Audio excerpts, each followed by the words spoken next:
jangan putus asa dari rahmat Allah.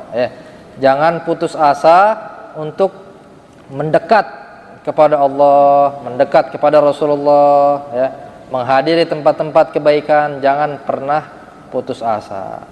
Takutnya apa? Takutnya ketika kita lagi putus asa, orang yang putus asa itu seperti dia sudah memilih keadaannya dia. Udahlah, ana emang orangnya kayak begini. Udah urusan ana. Yang lakukan kan gue, bukan lo. Ngapain lo ikut sibuk? Yang dihisap gua. Nah, hati-hati. Orang yang kayak begini, hati-hati. Allah belum memberikan sesuatu kepada dia, dia udah memilih takdir dia sendiri. Allah masih mengharap kebaikan sama dia. Buktinya apa? Pintu tobat masih dibuka sama Allah. Sampai roh di sini. Innallaha yaqbalu taubatal abdi ma lam yugharghir. Allah taala masih nerima taubat kita selagi ruhnya masih di sini nih. Maka pentingnya kita untuk terus mendekatkan diri kepada Allah Subhanahu wa taala, mengingat terus tentang kenikmatan-kenikmatan yang Allah taala pernah berikan kepada kita, dan jangan pernahlah untuk kita buruk sangka kepada Allah Subhanahu wa taala. Karena yakinlah pemberian Allah taala itu lebih banyak daripada sesuatu kesusahan yang ada sama kita. Man ana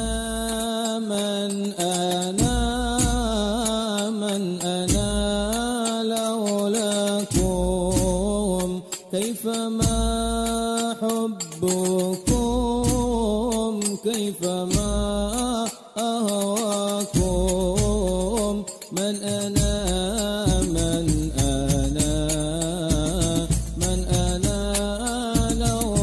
laulakum kaifama hubbukum kaifama ahwakum. Assalamualaikum warahmatullahi wabarakatuh. Alhamdulillah, wassalatu wassalamu ala rasulillah Sayyidina wa maulana Muhammad ibn Abdullah wa ala alihi wa sahbihi wa man wala, amma ba'd. Rabbi israh li sadri wa yassir li amri wa hlul 'uqdatam min lisani yafqahu qawli. Subhanaka la ilma lana illa ma 'allamtana innaka antal alimul hakim. Nawaitu ta'alluma wa ta'lima wal ifadata wal istifadata wa tadhakkur wa tadhkir wan naf'a wal intifa wal hatha ala tamassuki bi kitabillahi wa sunnati rasulih ibtigha wajhihi wa mardatihi wa qudratihi min Allah ta'ala. Alhamdulillah, ma'asyarul hadirin jamaah Masjid Al-Muqarrabin, semoga Allah Subhanahu wa taala senantiasa memberikan kepada kita nikmat sehat wal afiatnya, memberikan kepada kita panjang umur, memberikan kepada kita kelancaran duniawiyah dan ukhrawiyah, dan memberikan kepada kita husnul khatimah indal maut. Amin ya rabbal alamin. Alhamdulillah, kita masih mengkaji dari kitab Risalatul Mu'awanah oleh Al-Imam Abdullah bin Alwi bin Muhammad Al-Haddad, sampai pembahasan tentang niat seseorang mukmin. Qala al-muallif rahimahullah ta'ala wa nafa'na bihi fid dharain amin. Wa hadhihi an-niyyah la takunu khairan min al-amal, walakin la yakhlu al-insan inda azmihi ala fi'li shay'in min ihda thalathi halatin. Ada niat dimaksudkan daripada makna yang kedua adalah kehendakmu, keinginanmu untuk melakukan sesuatu, atau azam, tekad yang akan ingin kau lakukan. Jadi antara niat dan tekad dan keinginan ini beda-beda tipis. Nah, niat yang seperti itu tidak menjadi baik daripada sebuah perilaku, sebuah perbuatan kecuali ada tiga keadaan. Yang pertama, al-ula an ya'zam wa ya'mal. Yang pertama itu seseorang biasanya dia niat dulu, azam dulu, baru dia melaksanakannya. Kayak kita di sini mau sholat di rumah, niatnya begitu dengar adzan, oh mau sholat di masjid berjamaah, mau sambil ngaji. Begitu kita melakukannya, maka kita mendapatkan kebaikan sesuai dengan yang kita tekadkan atau niatkan sebelum kita melakukannya, ya, karena niat dan sudah kita lakukan. Kalau itu nggak perlu dibahas lagi, dia niat, dilakukan, nanti tinggal bagaimana melakukannya tersebut, ikhlas atau tidak, karena Allah atau tidak, ya. Karena kita membahasnya di sini tentang niatnya. Yang kedua, an ya'zim wa la ya'mal ma'al qudrah 'alal amal. Ada yang kedua, dia bertekad atau berkeinginan tapi dia tidak melakukannya, padahal dia mampu untuk melakukan perkara yang diniatkan tadi. Ya. Ini banyak nih, biasanya kita niatnya doang, tapi begitu udah waktunya nggak jadi, ya, bablas, ada aja gitu sebabnya.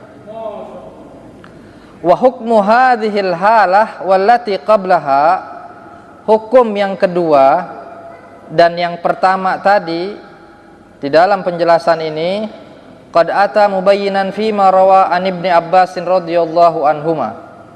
Hal ini sudah dijelaskan oleh Rasulullah sallallahu alaihi wasallam yang diriwayatkan oleh Abdullah ibnu Abbas.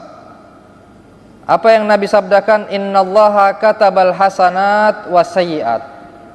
Sesungguhnya Allah Subhanahu wa taala mencatat amal baik seseorang dan mencatat amal buruk seseorang. Kemudian dijelaskan sama Nabi. Tsumma bayyana dzalika. Kemudian Nabi menjabarkan penjelasannya tersebut biqaulihi, faman hamma bihasanatin falam ya'malha katabahu Allah indahu hasanah kamilah. Ada seseorang berkeinginan, niat, rencana melakukan amal baik tapi tidak bisa melakukannya, maka Allah akan catat baginya satu kebaikan yang sempurna, ya. Fa in hamma biha fa amilaha, dia niat kemudian dia melakukan daripada niat baiknya tersebut, katabahallah indahu asyru hasanat, Allah akan catat bagi dia 10 kebaikan, ila sab'i mi'ati di'fin ila ad'afin katsira, bahkan bukan hanya nyampe 10 kebaikan tapi bisa sampai 700 kali lipat dan bahkan bisa lebih daripada 700 kali lipat tersebut. Bagaimana niat keikhlasan dan kesungguhan kita di dalam melaksanakan kebaikannya tersebut, ya. Wa in hamma bisayyi'atin, adapun seseorang dia niat melakukan amal buruk, niat maksiat, falam ya'malha, tapi enggak sempat dia melakukannya,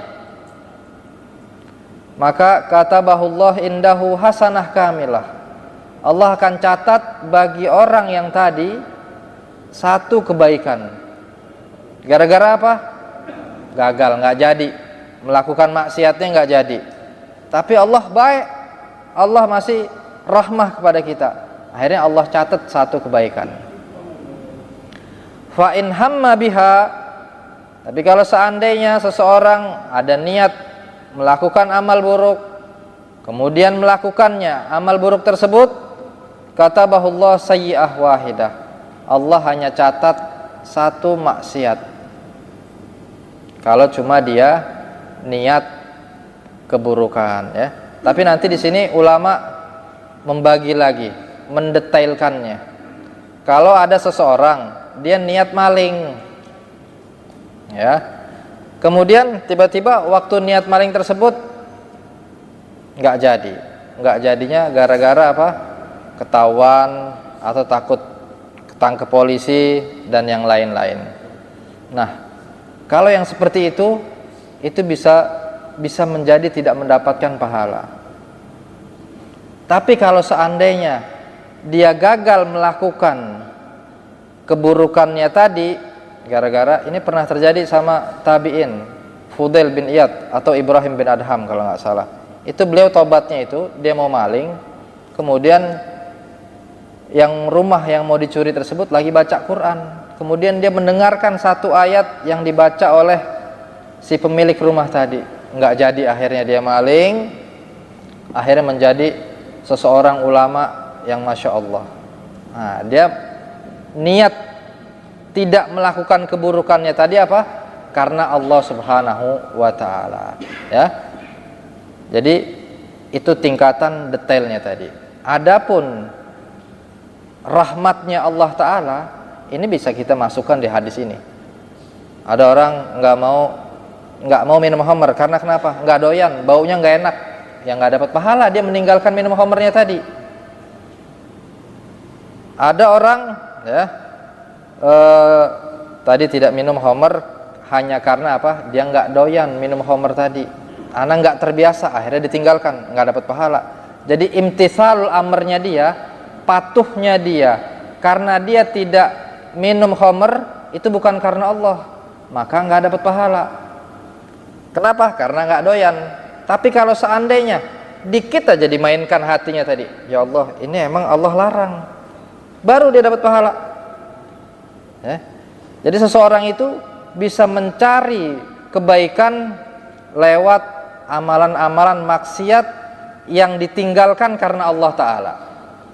Kalau amalan maksiat tadi ditinggalkan karena dia nggak punya duit, nggak punya kesempatan, nggak ada yang ngajak, ya nggak dapat pahala. Justru buruk nih orang yang kayak begini. Niatnya penuh dengan kemaksiatan, hatinya penuh dengan niat-niat yang tidak baik, tapi dia tidak bisa melakukannya tadi. Kepengen disko, kepengen minum khamr, kepengen nauzubillah zina, kepengen maling, tapi nggak ada yang ngajakin. Sebenarnya sih anak kepengen aja, orang lagi butuh juga ini. Nah, kalau dia tidak melakukannya bukan karena Allah, maka nggak dapat. Ya. Tapi kalau ditinggalkannya tersebut itu karena Allah Subhanahu wa Ta'ala, dia bisa mendapatkan pahala yang banyak dari tidak melakukan maksiat tersebut. Ya. Bahkan bisa menjadi orang yang paling dekat dengan Allah Subhanahu wa Ta'ala ketika apa? Seseorang tadi tidak melakukan maksiat. Nah, kalau seandainya tadi penjabaran tentang kok bisa Allah Ta'ala melipat gandakan sampai 700 kali lipat, sampai lipatannya 700 kali lipat, 1400. Kok bisa sampai kayak begitu? Padahal dia cuma melakukan satu kebaikan. Bisa aja.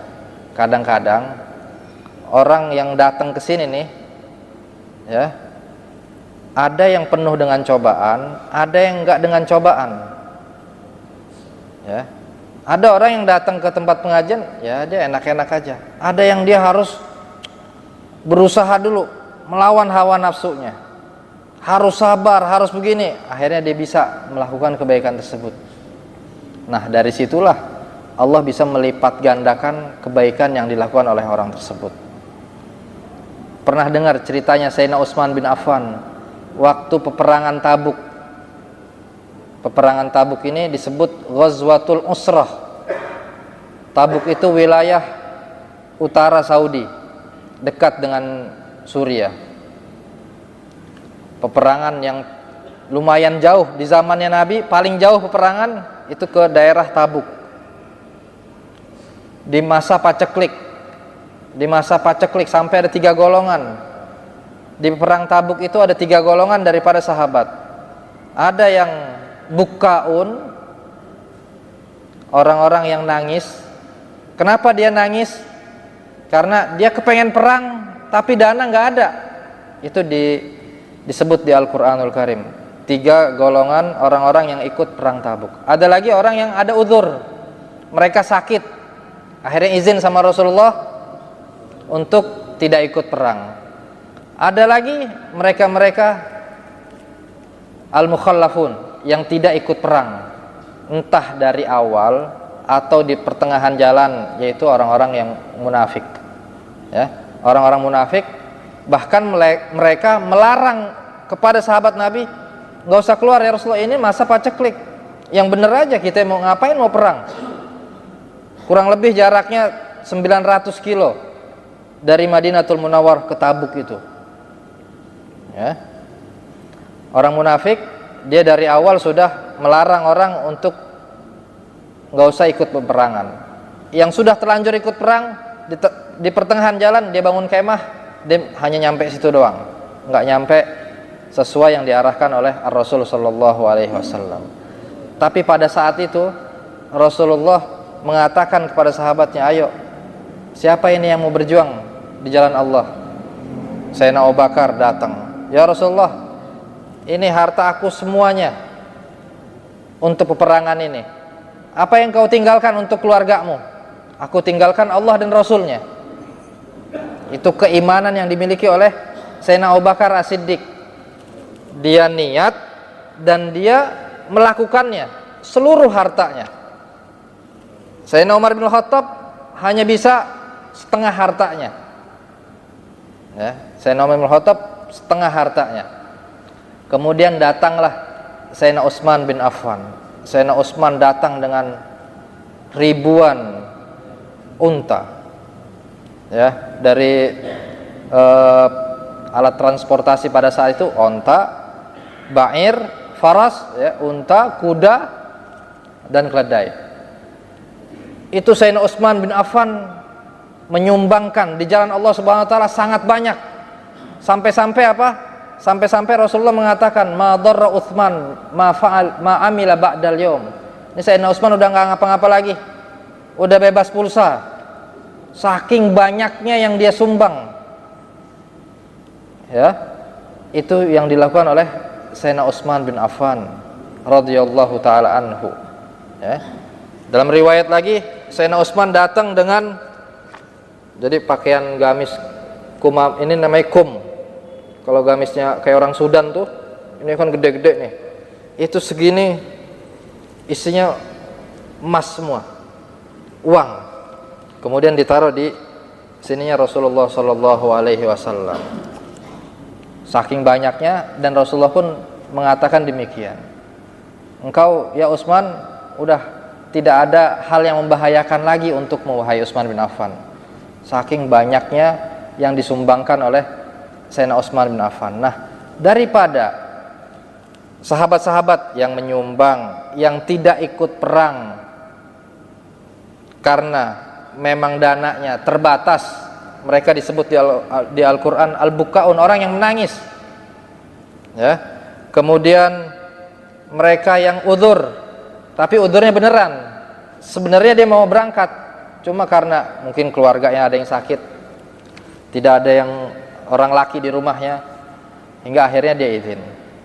Dan orang-orang munafik tadi, bagaimana keadaan dia seperti itu?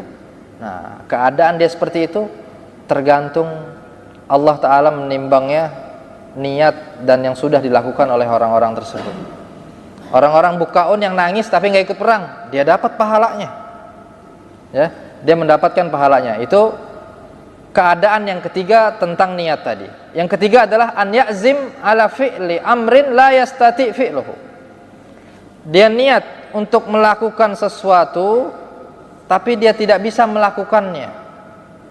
Itu kayak kelompok yang al-bukaun tadi, yang nangis datang ke Rasulullah pengen ikut tapi nggak ada porsi lagi, uangnya terbatas. Fayasir yakul lawis toto tu amil tu. Maka dia seperti orang-orang yang berkata, kalau seandainya aku bisa melakukannya, kalau seandainya aku bisa, aku akan melakukannya. Aku bisa dan diizinkan perang sama Rasulullah, maka aku akan berperang, akan melakukan hal tersebut. Maka apa yang Allah kasih untuk orang tadi? Falahu niyatun malil amil wa alaihi ma alaih. Maka bagi dia niat seseorang yang telah melakukannya. Dia mendapatkan niat dan mendapatkan pahala seperti orang yang hadir di peperangan tersebut. Ya. Apa dalilnya? Wa dalil ala dzalika qauluhu alaihi salatu wassalam. Dalilnya sabda Nabi Muhammad sallallahu alaihi wasallam. An-nas arba'atun. Manusia itu ada 4 golongan. Yang pertama, rajulun atahullahu ilman wa malan fahuwa ya'mal fi malihi bi ilmihi. Yang pertama, ada seseorang yang Allah berikan ilmu dan harta. Dia berilmu dan dia punya uang yang banyak. Maka fahuwa ya'mal fi malihi bi ilmihi. Maka dia bekerja melakukan hartanya tadi yang dia punya pasti dengan ilmunya. Artinya apa? Dia bisa mentasarrufkan, menggunakan harta yang dimiliki tadi dengan ilmunya. Bisa dapat pahala banyak. Orang punya ilmu, punya duit banyak, punya ilmu. Udah pasti duitnya tadi tidak akan lari kecuali kepada hal-hal yang diridhoi oleh Allah Subhanahu wa taala. Maka itulah pentingnya seseorang itu kalau dia mau zakat atau mau sedekah, kalau dia nggak yakin, dia nggak tahu mana yang paling afdol, itu kasih ke ulama. Nanti ulama tadi yang akan memberikan kepada siapa ini harta ini, yang harus tepat sasarannya di mana. Ya. Ketika ada orang yang jenis yang pertama, fayaqul akhar, maka orang akan berkata, lau atanillahu mithla ma atahu amiltu mithla amilahu. Ada orang kaya dan alim, ilmunya banyak, duitnya banyak, pasti dihasut kan sama orang. Dihasutnya baik, kalau kayak begini baik. Tiba-tiba ada orang, ya Allah, coba ya anak kayak dia, duit ada, ilmu ada. Maka kata Allah, kata Nabi SAW, fahuma fil ajri sawa. Dua-duanya pahalanya sama. Ya, dua-duanya pahalanya sama. Subhanallah, ya. Jadi itu rahmatnya Allah. Walaupun dia duitnya nggak nyampe, nggak seperti orang yang diinginkan, dan ilmunya nggak seperti yang diinginkan, tapi dia ada rasa, ada keinginan seperti orang tadi. Pahalanya sama. Kata Nabi Muhammad, pahalanya sama. Ini seperti diceritakan juga di hadis Arba'in Nawawi. Zahaba ahlud dusur bil ujur. Ada orang, ya Rasulullah, ada orang kaya datang bisa nyari pahalanya banyak banget. Padahal dia sholat, kita sholat. Dia puasa, kita puasa. Cuma bedanya satu, wa yatasaddaquna bifuduli amwalihim. Dia sedekah dengan sisa harta dia yang banyak. Orang yang kaya bisa nyari pahalanya bukan hanya di ibadah aja, bukan hanya di sholat dan di puasa, tapi dia bisa sedekahnya. Akhirnya apa kata Nabi? Nabi ngasih solusi. Inna bikulli tasbihatin shadaqah. Baca subhanallah, shadaqah. Baca la ilaha illallah, shadaqah. Baca tahmid, alhamdulillah, shadaqah. Baca walikulli takbiratin, shadaqah. Tumitul adza anit thoriq, ada sesuatu yang menghalangi di jalan, mengganggu, dipinggirin sama dia, shadaqah. Wa fi bud'i ahadikum, shadaqah. Ya, di kemaluan kalian pun itu bisa sedekah. Kalau seandainya diniatkan karena Allah Subhanahu wa taala. Intinya apa? Umat Islam ini enggak perlu kecil hati kalau seandainya dia tidak bisa menjadi orang yang kaya, menjadi orang yang berilmu yang sangat banyak. Yang penting dia masih mau mengaji dan mempunyai niat yang baik seperti yang diajarkan oleh Rasulullah sallallahu alaihi wasallam. Apa kata Nabi? Fahuma fil ajri sawa, pahalanya sama. Ya, pahalanya sama. Itu jenis yang pertama. Yang kedua, yang ketiga berarti ya. Yang pertama yang punya banyak harta, banyak ilmu. Yang kedua, orang kepengen seperti yang pertama tadi.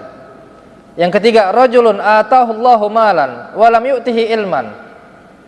Yang ketiga, ada orang yang dikasih harta tapi dia nggak dikasih ilmu, nggak punya ilmu, fahuwa yukhbit fi malihi bijahlihi.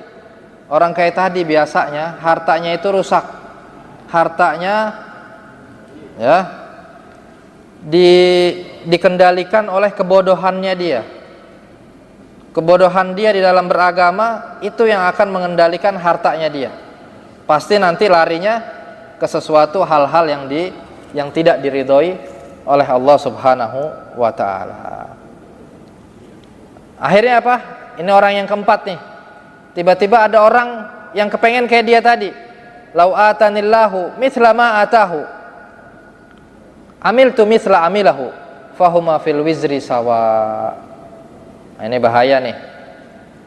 Ini orang yang keempat, dia bilang kalau seandainya Allah ngasih harta seperti yang dikasih sama orang tadi tuh, hartanya banyak tapi duitnya tadi dipakai untuk hal-hal yang tidak diridhoi oleh Allah Subhanahu wa taala. Tiba-tiba ada orang yang kepengen kayak begitu. Apa kata Nabi? Fahuma fil wizri sama, fil wizri sawaun. Dua-duanya di dalam dosanya sama. Padahal dia udah nggak ngelakukannya. Udah miskin dunia, miskin ilmu, kaya dosa.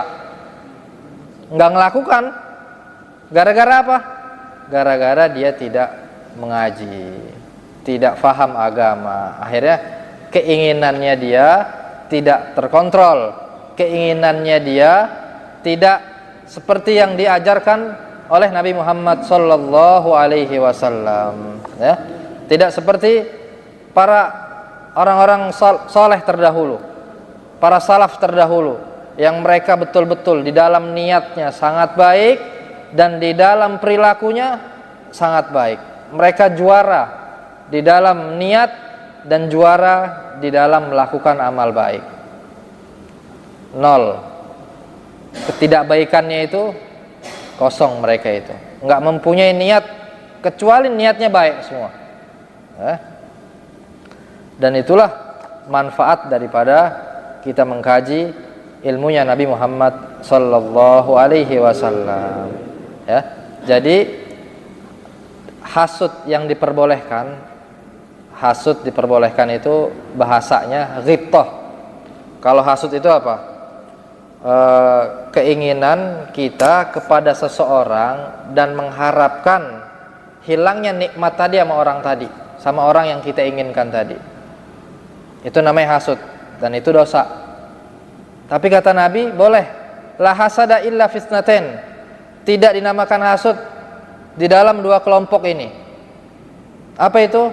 Seseorang yang Allah kasih ilmu, kemudian ada orang yang kepengen ilmunya orang tadi, nggak apa-apa kayak begitu. Dan juga namanya bukan disebut hasad, tapi ghibtah, ya. Keinginan kita kepada seseorang tanpa ingin menghilangkan kebaikan atau nikmat yang sama orang tersebut, itu disebut ghibtah. Kemudian tidak ada hasud juga. Yang nomor dua adalah orang yang diberikan harta yang banyak dan hartanya tersebut disalurkan di jalannya Allah Subhanahu wa taala, dan kita nggak apa-apa. Kepingin seperti itu nggak masalah. Artinya apa? Di sini Nabi Muhammad tidak melarang orang muslim untuk kaya. Orang muslim punya harta banyak nggak masalah, ya. Yang masalah itu apa? Yang cinta dunia, yang tidak memperhatikan uangnya tersebut di jalan Allah Subhanahu wa taala. Buktinya Nabi Muhammad membiarkan sahabat-sahabat yang kaya dirawat, Sayyidina Utsman bin Affan, Sayyidina Abdurrahman bin Auf, ya. Mereka kaya tapi hartanya betul-betul ada di jalan Allah Subhanahu wa taala. Kemudian fasal yang selanjutnya. Faslun wa 'alaika ya akhi bi muraqabatillahi ta'ala fi harakatika wa sakanatika wa lahadatika wa tarafatika wa khataratika wa iradatika wa sairi halatika. Wahai saudaraku, hendaknya engkau selalu merasa diawasi oleh Allah Subhanahu wa taala, di gerakmu, di diammu, di segala gerak-gerikmu, lintasan hatimu, keinginanmu, dan di semua keadaanmu. Harus kita selalu merasa diawasi oleh Allah Subhanahu wa taala. Wastash'ir qurbahu minka, dan rasakanlah kedekatannya Allah Subhanahu wa taala darimu. Allah itu tidak jauh daripada kita. Allah taala dekat dengan kita. Wa'lam annahu nadhirun ilaika wa muttali'un 'alaik. Dan ketahuilah dengan yakin bahwasannya Allah taala memandangmu, melihatmu. La yakhfa 'alaihi minka khafiyah. Tidak ada yang samar bagi Allah Subhanahu wa taala sedikit pun. Allah katakan, "Wa ma ya'zubu an rabbika min mithqali dzarratin fil ard wala fis sama." Tidak ada yang luput dari Tuhanmu, dari sekecil biji sawi pun yang ada di muka bumi ini, yang jatuh, yang ada diniatkan di hati kita, ataupun yang ada di langit, tidak ada yang luput sedikit pun dari Allah Subhanahu wa taala. Wa in tajhar bil qaul fa innahu ya'lamu sirra wa akhfa. Ya. Entah kita melakukan perbuatan, perkataan tersebut dengan yang kencang, dengan terang-terangan, Allah Ta'ala akan mengetahuinya. Entah hal tersebut dilakukan sembunyi-sembunyi atau dirahasiakan, Allah mengetahui. Wa huwa ma'aka aina ma kunta. Allah Ta'ala selalu bersamamu dimanapun kamu berada. Bil ilmi wal ihatati wal iqtidar wa yadulluka ma'al hidayah wal i'anah wal hifdi in kunta minal abrar. Ya. Dari mana Allah Ta'ala mengetahui itu semua? Dari sifatnya Allah Ta'ala. Allah alimun, ya. Allah aliman. Dan Allah Ta'ala selalu menjaga dan akan menunjukkan jalan hidayahnya dan akan memberi pertolongan jika kamu adalah orang baik. Al-abrar, orang-orang yang baik akan selalu dijaga oleh Allah Subhanahu wa taala. Gerak-geriknya diawasi oleh Allah Ta'ala, dan dia merasa hingga akhirnya tidaklah dia melakukan sesuatu kecuali diridhoi oleh Allah Subhanahu wa taala. Fastahyi min maulak haqqal haya. Maka malulah dari Tuhanmu dengan sebetul-betulnya rasa malu. Jadi kita harus betul-betul mempunyai sifat malu kepada Allah Subhanahu wa taala. Dari mana dan kenapa? Karena Allah Subhanahu wa taala terlalu banyak memberikan kenikmatannya kepada kita tanpa kita memintanya.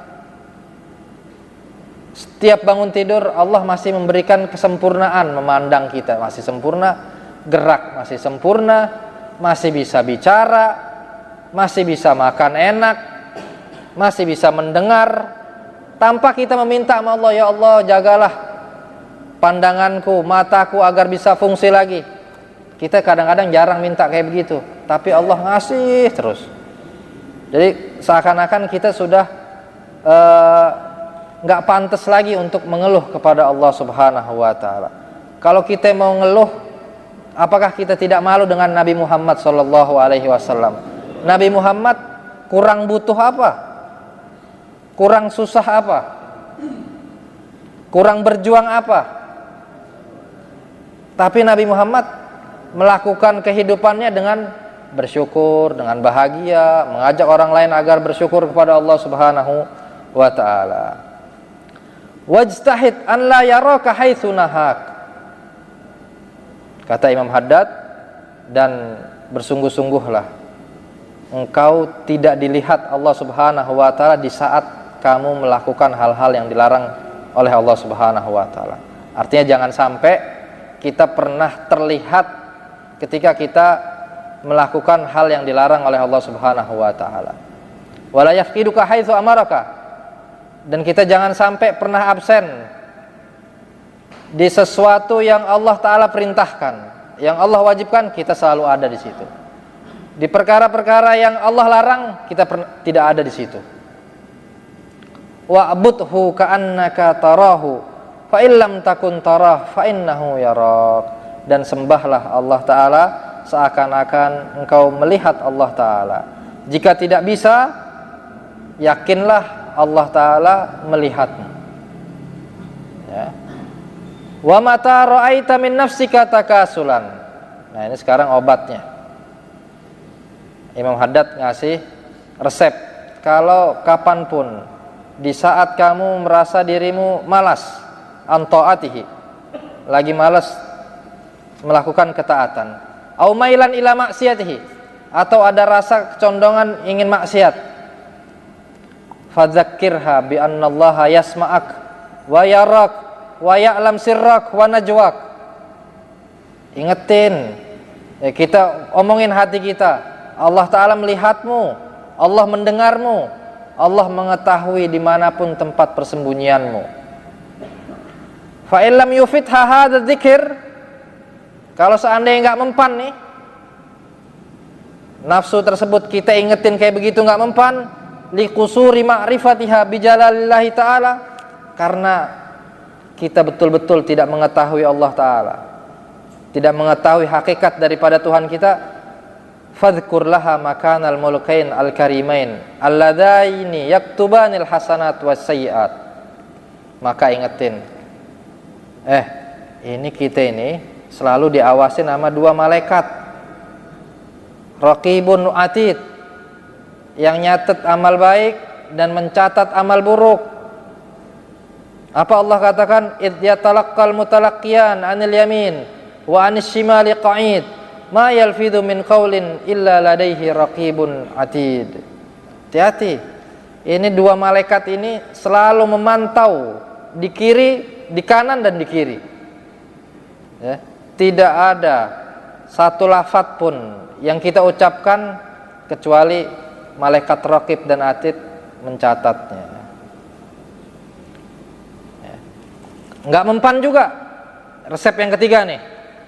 Fa illam tata'assar bihadza tadhkir, kalau enggak mempan, enggak membekas peringatan yang kedua ini, fadzakirha qurbal maut, maka ingetin sama diri kita, mati bentar lagi, mati enggak nunggu umur, enggak nunggu sakit. Wa annahu aqrabu ghaibin yuntazar, kematian itu adalah sesuatu hal yang gaib tapi yang paling dekat kita tunggu. Kematian itu adalah hal yang gaib, tapi dia yang paling dekat kita tunggu. Wa khawifha bihujumihi ala ghirrah, terus takut-takutin terus, takut-takutin diri kita. Kalau seandainya kita lagi maksiat terus tahu-tahu Israel datang gimana? Masa kita maksiat lagi minum khamar? Masa kita maksiat lagi zina? Kita maksiat belum bertobat sama Allah, kita maksiat belum tobat dari putus silaturahmi, kita masih benci sama orang muslim. Nah, itu resep yang ketiga. Wa annahu mata nazala biha wa hiya ala halatin ghaira mardiyah tanqalibu bi khusranin la akhira lahu. Kapanpun kalau seandainya tiba-tiba kemaksiatan datang di waktu yang tidak diridhoi oleh Allah Ta'ala, maka nanti akan berubah dengan apa? Kerugian yang tidak ada akhirnya, ya. Itu resep yang ketiga. Yang pertama dengan penguatan bahwasannya Allah Ta'ala melihat kita, mendengar kita, mengetahui gerak-gerik kita. Resep yang kedua, malaikat raqibun atid mengintai kita dimanapun saja. Resep yang ketiga, qurbal maut, ingat mati. Fa illam yanfa'ha hadza takhwif, kalau enggak mempan resep yang ketiga ini, udah ditakut-takutin masih nggak mempan, maka fadhkur laha ma wa'adallahu bihi man ata'ahu minas sawabil azim wa ma tawa'adda bihi man asahu minal adzabil alim. Ingetin coba janji Allah, orang yang melakukan amal baik dia dapat surga, orang yang bangun masjid dia bakal dapat istana, orang yang rajin yang rajin puasa, dia punya pintu khusus. Ingetin kayak begitu. Orang yang melakukan maksiat, yang melakukan riba, yang melakukan memutus tali silaturahmi, ingat azabnya jelas. Ya, itu resep yang keempat. Dan katakan nama diri kita, wa kullaha ya nafsu ma ba'dal maut min musta'tibin wa ma ba'dad dunya min dar illal jannah awin nar. Terus kita khitab nih, kita ajak ngomong lagi hawa nafsu kita. Wahai nafsu, setelah kematian ini enggak ada hal-hal yang membuat kita capek lagi. Setelah dunia tidak ada satu tempat kecuali surga atau neraka. Tinggal pilih. Diri kita fakhtari nafsiki in syi'ta. Pilih coba. Nafsumu, dirimu mau kemana yang mau? Ta'ah takun akibatuhal fawz war ridwan wal khulud fi fasihil jinan. Kalau engkau milih ketaatan, akibatnya engkau akan mendapatkan keberuntungan, ridho Allah, dan selama-lamanya kekal berada di sorga. Wan nazar ila wajhillahil karimil mannan, dan bisa memandang Allah Subhanahu wa taala. Dan itu adalah nikmat yang terbesar bagi penghuni surga, adalah an-nazar ila wajhillah, ya. Wa in syi'ta maksiyah, kalau seandainya dirimu milih maksiat, jalur maksiat, yakunu akhiruhal hizyi wal hawan was-sukhti wal hirman wal habs baina tabaqatin niran. Kalau kita milih maksiat, kita akan mendapatkan di akhirnya kehinaan, kemurkaan dari Allah, dan akan mendapatkan tidak bisa keluar kita daripada tingkatan-tingkatan api neraka tersebut. Fa'alij nafsaka bihadhil adhkar inda taqa'udiha anit ta'ah. Maka obatkanlah, ya, sembuhkanlah dirimu dengan ingatan-ingatan 4 resep tadi dari Al-Imam Abdullah Al-Haddad. Jika seandainya kita lagi malas melakukan amal baik, ya, lagi semangat melakukan amal maksiat, ingat resep yang 4 tadi, ya. Fa innaha minal adwiyatin nafi'ah li amradil qulub, karena itu semua itu adalah obat yang sangat manfaat bagi orang-orang yang sedang dilanda sakit hatinya. Kayak kita gimana? Kalau kita lagi nggak enak badan, kita pengen cepet-cepet sembuh. Apa yang akan kita lakukan? Beli obat. Apapun kita makan obat tadi. Yang generik, yang bukan generik, yang herbal, yang madu, yang pola sehat. Demi apa? Cuma biar sehat doang. Ya. Kita suka heboh kalau seandainya kita dilanda penyakit fisik. Tapi kita kadang-kadang suka lalai kalau seandainya hati kita lagi sakit, kita nggak obatin. Udah bertahun-tahun kita nggak obatin, terus dia mau sembuh dengan cepat. Ya sabar. Ya, ulama aja mau merasakan nikmatnya beribadah setelah mereka berjuang dulu. Ibadah, ngelawan hawa nafsu. Ya. Berarti apa? Jangan putus asa dari rahmat Allah, ya. Jangan putus asa untuk mendekat kepada Allah, mendekat kepada Rasulullah, ya. Menghadiri tempat-tempat kebaikan. Jangan pernah putus asa. Takutnya apa? Ya, takutnya ketika kita lagi putus asa, orang yang putus asa itu seperti dia sudah memilih keadaannya dia. Udahlah, ana emang orangnya kayak begini. Udah urusan ana. Yang lakukan kan gue, bukan lo. Ngapain lo ikut sibuk? Yang dihisap gua, nah, hati-hati. Orang yang kayak begini, hati-hati. Ya. Allah belum memberikan sesuatu kepada dia, dia udah memilih takdir dia sendiri. Allah masih mengharap kebaikan sama dia. Buktinya apa? Pintu tobat masih dibuka sama Allah. Sampai roh di sini. Ya, innallaha yaqbalu taubatal abdi ma lam yugharghir. Allah Ta'ala masih nerima taubat kita selagi ruhnya masih di sini nih. Ya. Maka pentingnya kita untuk terus mendekatkan diri kepada Allah Subhanahu wa Ta'ala, mengingat terus tentang kenikmatan-kenikmatan yang Allah Ta'ala pernah berikan kepada kita, dan jangan pernahlah untuk kita buruk sangka kepada Allah Subhanahu wa Ta'ala, karena yakinlah pemberian Allah Ta'ala itu lebih banyak daripada sesuatu kesusahan yang ada sama kita. Musibah yang ada pada kita, anggap aja kita nyari pahala. Kita nyari pahala di situ. Kita nggak bisa nyari pahala di tahajud, sedekah yang banyak.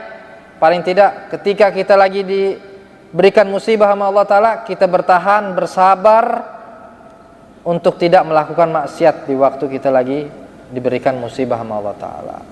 Orang yang bisa bersabar, ya, di waktu dia di dalam keadaan diberi susah, musibah sama Allah Ta'ala, dia sabar tidak maksiat, itu pahalanya sangat besar. Lebih besar pahalanya daripada orang yang sabar waktu dia melakukan ketaatan. Orang yang melakukan ketaatan siapapun bisa. Orang-orang yang gak pernah sholat berjamaah pun, yang 5 tahun sekali, dia bisa tuh melakukan amal-amal baik yang kayak begitu. Mau pemilihan, melakukan amal baik, siapapun bisa untuk mencari masa. Tapi untuk meninggalkan maksiat itu susah. Makanya pahala orang yang dia berjuang untuk tidak maksiat, pahalanya lebih besar, kesabarannya lebih besar daripada kesabarannya dia taat kepada Allah Subhanahu wa Ta'ala. Karena jangan dikira orang yang lagi sabar berjuang untuk tidak maksiat itu tidak ibadah, itu ibadah. Ya, itu sedang ibadah kepada Allah Subhanahu wa Ta'ala.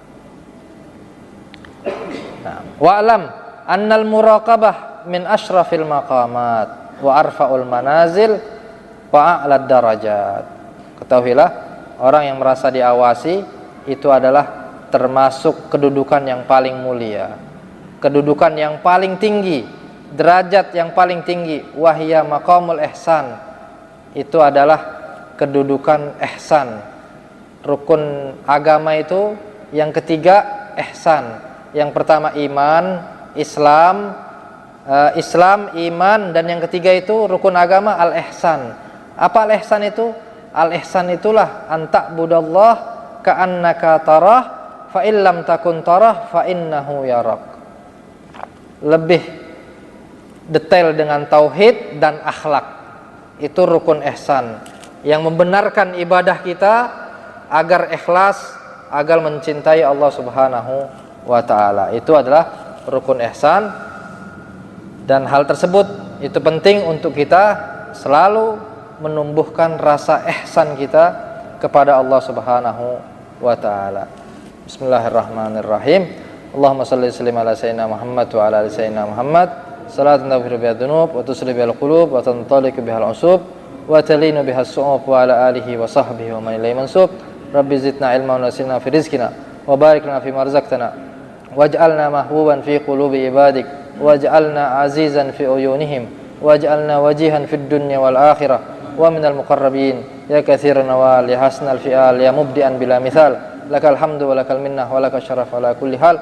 Rabbana atina fid dunya hasanah wa fil akhirati hasanatan wa qina adzabannar. Wa sallallahu ala sayyidina wa maulana Muhammadin wa ala alihi wa sahbihi wasallam walhamdulillahi rabbil alamin.